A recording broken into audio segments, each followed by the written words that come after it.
Here we are, harvest log day 8, and we've got the combine and the drill in the same field. Not quite a 5-minute fallow because this was the bit we cut yesterday. Since then we've been in and pulled the tram lines out, and we're now to put some cover crop in. On the front of the drill here we've got the Grange Farm Machinery mod kit, which is a set of discs just in line with all of the tines of the horse. Not hugely required in this chopped straw, it's a bit fluffy,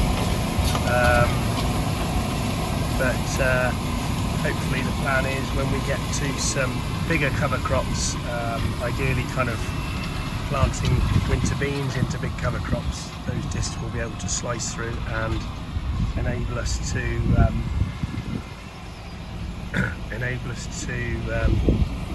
put beans in with the tine drill.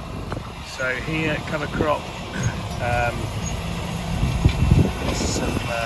some linseed, some crimson clover, buckwheat,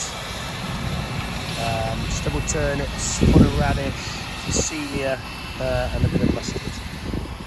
With an idea to try and repair some of the damage that the last year's rain has done to the crop, to the field rather, and provide us with a bit of sheep grazing later on. We haven't put a cereal crop in there because this is going to go into spring oats next year,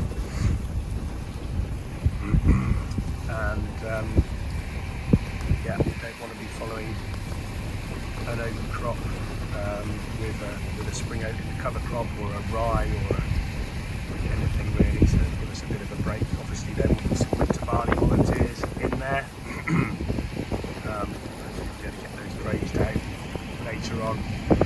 We are getting combining again, it's just after lunch.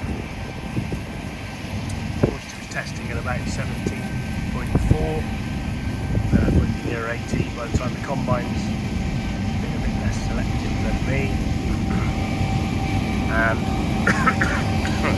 forecast looks okay, but there's very little drying weather, no sunshine, so it's a slow old job when there's no sun. Got a couple of hectares in